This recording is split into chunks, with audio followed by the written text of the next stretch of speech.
ব্রাজিলের পরবর্তী match France এবং ক্রোয়েশিয়ার বিপক্ষে। এই ম্যাচগুলো কিভাবে লাইভ দেখবেন? ব্রাজিল দলের কপালটাই প্রত্যেকবারই খারাপ। যতবার কোচ দল ঘোষণা করতে চলেছেন ততবারই কেউ না কেউ ইনজুরিতে পড়ে দল থেকে ছিটকে গিয়েছেন। ইনজুরির কারণে দল থেকে ছিটকে গিয়েছেন এক ম্যাচে একসাথে দুইজন, ভেন্ডারসন এবং কায়ো হেনরিক। অনেক দিন ধরেই দলের বাইরে আছেন ভেন্ডারসন, তবে ভয় পাবার কোনো কারণ নেই। দলটির নাম যখন ব্রাজিল, যে কোনো মুহূর্তে মোড় ঘুরিয়ে দেওয়ার ক্ষমতা রাখে তারা।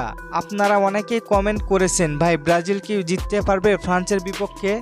ভাই আমার ভয় ছিল এমবাপ্পেকে নিয়ে, কিন্তু এমবাপ্পে ইনজুরির কারণে ব্রাজিলের বিপক্ষে ম্যাচ খেলতে পারবে না।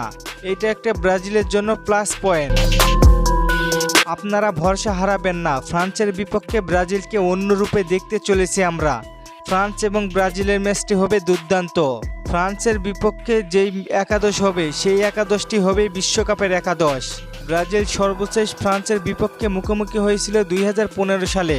বর্তমানে ফ্রান্স টিম রয়েছে দুর্দান্ত ছন্দে, তাদের বিপক্ষে জয় পাওয়া মোটেও সহজ হবে না। লেফট ব্যাক ও রাইট ব্যাক, তাছাড়া ব্রুনো গুইমারেস ইনজুরিতে আছেন। এখন দেখার বিষয় কার্লো আনচেলত্তির দল কি করতে পারে।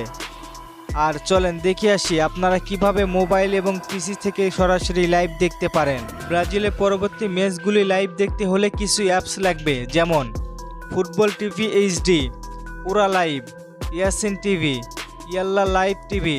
তাছাড়া ফেসবুক বা ইউটিউব থেকে সরাসরি লাইভ দেখতে পারেন। খেলা দেখতে কোনো সমস্যা হইলে অবশ্যই আপনারা কমেন্টে জানাতে পারেন, সমাধান করে দিব আমরা। চলেন আপনাদের কমেন্টগুলো দেখে আসি। হাসান মিয়া ভাই প্রশ্ন করেছেন, ব্রুনো গুইমারেস কি সামনের স্কোয়াডে ডাক পাবে? না ভাই, সে ইনজুরিতে আছে। সিফাত ভাই প্রশ্ন করেছেন, এডার মিলিতাও কি সামনের স্কোয়াডে থাকবে? না ভাই, সেও ইনজুরিতে আছেন। রোমান ভাই প্রশ্ন করেছেন, ব্রাজিলের দল ঘোষণা কবে এবং কয়টা বাজে?